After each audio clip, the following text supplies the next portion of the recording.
Crazy Austin stories entitled Karens. First, Karen hits OP for not helping her, but he didn't know because he is blind, deaf, and mute, so he presses charges. Does he get her? And then OP punches a Karen who jumps over the counter to attack him, and more. Also, all my videos are in podcast form. Search for the Austin Stories podcast on your local provider, or check out the cool story that I've linked in the description. Here we go. Karen slapped and pushed me because I was ignoring her and not helping. Posted by Praveen Shankar 007. I am an 18-year-old male, born completely deaf and mute. Also, I am partially blind in my left eye. I live with my sister, 28-year-old female, who had been taking care of me since our parents died. Recently, she got married and went on her honeymoon, so I'm on my own for a few weeks. This happened yesterday. Usually, whenever I go out, I'm accompanied by my sister due to my disability. But now, since she is on her honeymoon, I had to go out alone. There was a new supermarket opened in our area, and I needed some items, so I decided to go there and grab them. Nah, my bad for wearing a red-colored shirt almost similar to the employees working there. But if you look closely, you could see that it was not the uniform. I was at the electronics section looking for some old batteries when I see an old man struggling to get some DVDs at the top shelf. Since I'm tall, well, I helped him. He thanked me, I can do lip reading, and then he went on his way. Then I began looking for the batteries. That's when I felt someone grab my left wrist. I turned around and a woman in her late 40s slapped me. She was speaking something, but I couldn't follow her lips as she spoke too fast. However, I was able to catch some words like you, ignore, job, and so on. So I signed to her that I am deaf. Apparently, this was a wrong move because she became more irate towards the signs. Again, she was yelling something, but I couldn't catch anything. So I took my notebook and started writing that I am deaf and mute. Before I could finish, she grabbed my notebook and pen and threw them away. Then she slapped me again and pushed me to the ground.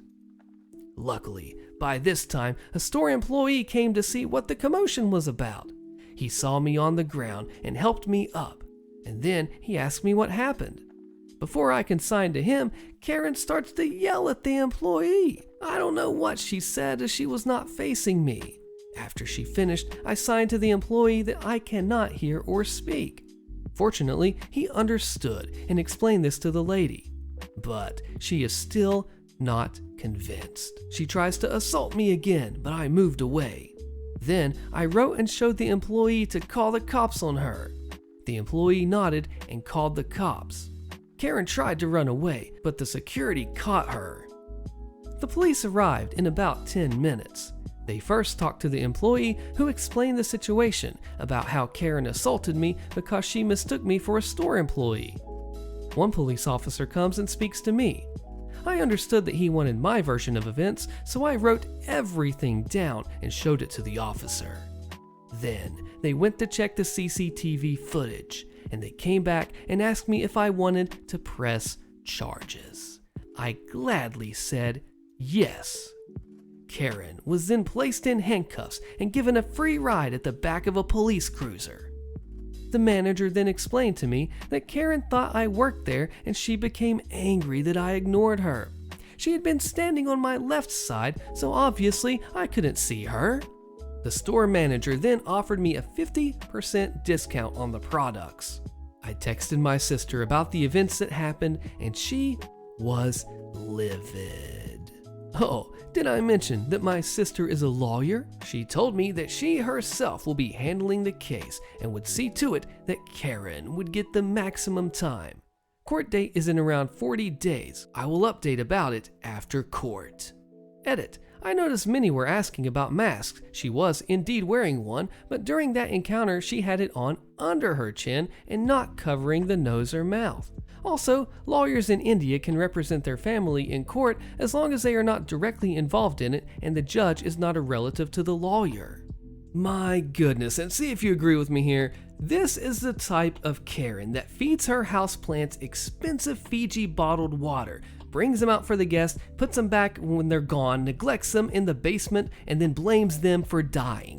I am seeing this totally here because she assumed so much. That was such a crazy example, but she assumed so much of OP, and yet if she only stopped to think for a minute, which Karens are inept and unable to do apparently, with half the brain, which is their whole brain, mind you, she would have seen that OP was not working there and avoided getting charges pressed. OP is brave to press those charges because most people wouldn't do that, but OP doesn't care, drops the hammer, sister's a lawyer. I am curious to see what this update is going to say. Would have you pressed charges in this situation? Let me know, I'm curious. So, I punched a customer in the face. Posted by White Wolf 5305. This is going to be a crazy Karen story, I can already tell you now. Alright, I didn't just haul off and punch a customer, as much as we might think about it sometimes. It started out with a fairly normal interaction. I asked what he needed, and he said he was having trouble with a cartridge battery. So the store that I work in is very strict about exchanges and returns. We even have a sign that says, "All sales final, no exchanges or returns," right at the register in big bold letters. Despite this, I offered to call my boss to see if anything could be done. He offered a 10% discount on a new battery, and then I relay this to the customer. He's ticked, but there's nothing I can do about it. Also, it's a cheap $10 battery. If you're that just ticked off about $10, and then maybe you shouldn't be spending money on stuff like that in the first place. Hey, who am I to judge? I'm just saying.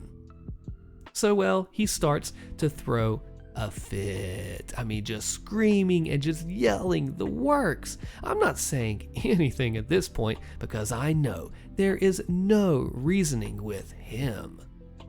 Then he turns around, mumbles something under his breath, then attempts to leap over the counter at me. As a natural reflex, I punched him hard in the face. He then falls back onto the floor, gets back up, and looks at me in absolute fury. He makes a motion as if he's going to jump over again and stops. I guess he thought better of it. He then starts trashing everything in reach, throwing stuff off of the counter. I'm just standing there in disbelief. He leaves, and I'm just thankful that I didn't get hurt. This guy was huge, and I'm a very petite female. It could have been much worse. I called my boss, and I told him what happened, and he said that it was up to me if I wanted to report it. I chose not to just because I wanted to put this behind me.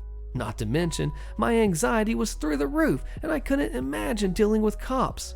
Wrong decision? Maybe, but I doubt he'll ever come back after all of that. Important comments here from Lord Altruistic. Nah, you need to report it. I get you wanting to put the mess behind you, but then he's probably just going to keep doing this to people when he gets ticked, and the next person might not be able to fight him off. He also might come back to catch you unaware. The next Hefner says, 100% agree, OP should still report it. People who lash out like that are unpredictable. He very likely could come back looking for her or lash out at a different coworker. And OP has replied, I know, you're absolutely right. It's probably too late though, because it was the day before yesterday. I was just so upset over the whole thing. I was breaking out in a rash and just wanted to settle down because I felt like I was going to have an anxiety attack. I was also worried that I could get into trouble because I put my hands on him. I'm on probation, and I don't want any more trouble with the legal system. I mean, my goodness, when something like this happens, if your reflex is just to protect yourself, and this whole Karen customer here had no right to just go over the counter like that, and then when you hit back, he realized, oh, okay, I'm not getting my way. This did not go as expected. So he just rips and tears everything off the shelves. What a shame, man. So yeah, you really should report stuff like this. We don't know the exact details of the situation, probation and all, but ideally, in a perfect world, a utopia, we would report it. He would get justice against this Karen, as I like to say. Let me know what you think in the comments, and way to go, OP. Unbelievable audacity, posted by Mothwing Angel. So, part of my morning routine on my way to work at 5:30 in the morning is to stop at a little convenience store for coffee and a breakfast sandwich. While getting my coffee, I notice a woman behaving slightly strangely, staring at me while I get my coffee cup lid, knocking over a bunch while she got her own, just flustered in an odd way. I wrote it off. People aren't themselves so dang early. I get in line behind her. There are 4 or 5 people ahead of us, but the cashier does well moving the line. When Karen gets to the register, the show begins. She asks for a few pack of Misties or Virginia Slims, or one of those cigarettes that are marketed towards older women who wear glasses on chains and smell like gin. The store didn't carry them. Well, I spoke to the manager Melissa the other day, and she'd said that she'd order them on Monday. It's Wednesday. Where are they? Karen's voice was already raised. The cashier stayed calm. No one named Melissa works here, but I'll look in the back. By this time, a considerable line had formed, mostly either construction workers, day laborers, or folks headed to one of the nearby factories. That is, people who didn't have time for this crap. Most, including myself, started grumbling. Apparently, this was a violation of Karen's most cherished pride. She turned around with wild eyes, which sharply contrasted against her Goodwill blouse and mom shorts. I waited in line behind 6 people, so now you're all going to wait for me. I don't want to hear a bunch of grumbling from some men who believe that their V's are sore. I heard some guys say, "Holy crap," and "nice attitude, lady." Against my better judgment, I said, "Ma'am, we're all just trying to go to work." This was a disrespect most dire in the eyes of Karen. She gets into my face and says something along the lines of, "I don't freaking care, not everything is about you." I can't remember the exact quote because nothing has made me so angry in public in such a long time. Now, I am not a violent or a mean person. I used to be, but I pride myself on the strides that I've made towards being a nice, friendly person. All I could do was laugh as my hands started seriously shaking with the effort to contain myself. She storms off. The cashier apologizes to me for the woman's behavior, which makes Karen stop and turn around at the door. "Don't apologize for me, honey. I can handle myself." Apparently, one or more of the men were shaking their heads. "Don't shake your head at me," she said, which was met with a loud, "I'll do whatever the heck I want." The cashier didn't charge me for my coffee.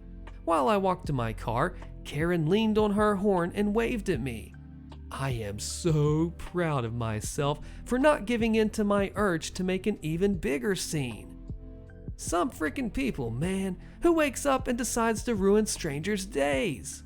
This Karen literally could have put herself in danger insulting a crowd of people like that. What if somebody there is a little unhinged or is not in the greatest spot and place in mind? Or whatever it is, she just did a very bad thing insulting a group of people. It's mean, first off. And you know what, Karen? You don't always get your way, and ironically enough, you're the toxic person that says it's all about you and not them. Way to go, OP. Entitled person runs through construction site. Complains about the construction. Posted by Nice Rock, bro. Context. A couple of years back, I got a job installing artworks at a large outdoor art exhibition.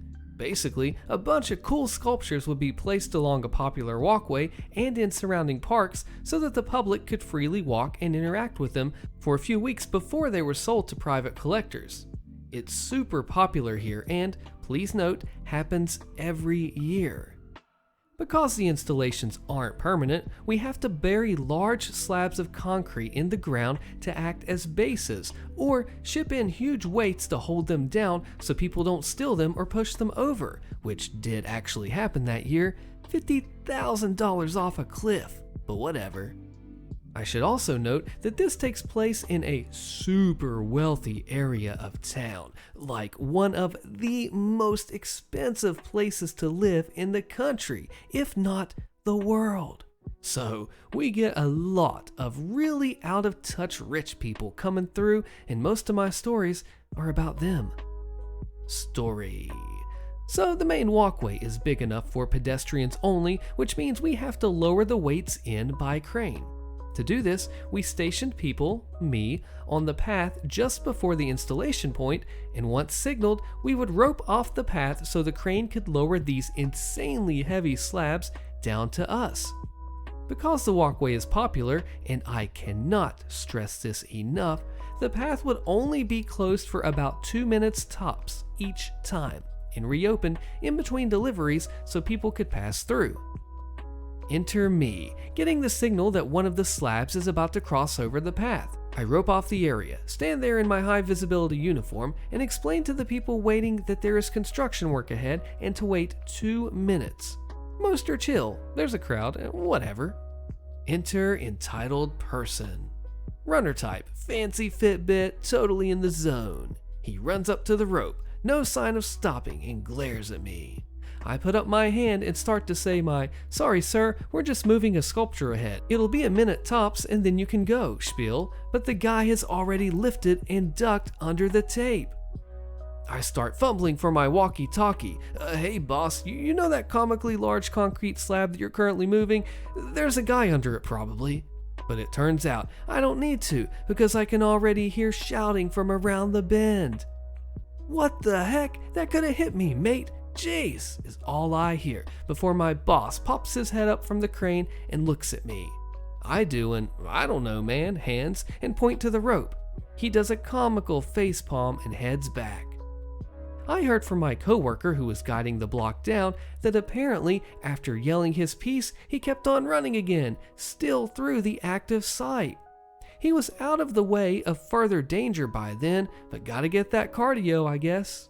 See, apparently we all missed this memo right here, right? That the pathway was entitled persons, right? I know you're running, I know you're in the zone, I know you're training, but it's so important. If you see workers, road work, construction work, whatever, for your own safety and theirs too, you figure out what's going on. And this could have all been avoided if EP, entitled person, would have just said, "Oh, hey, there's work here. We got to find another way around, or we got to wait. Maybe I can go back and forth running for a minute. Track the distance somehow that way. If you have a Fitbit, it'll do it."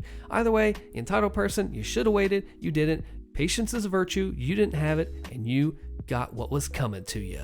Nice job, OP. What do you think? Karen slaps me and accuses me of faking surgery. You gotta see the fallout here on this story. Click it on your screen and I will see you there.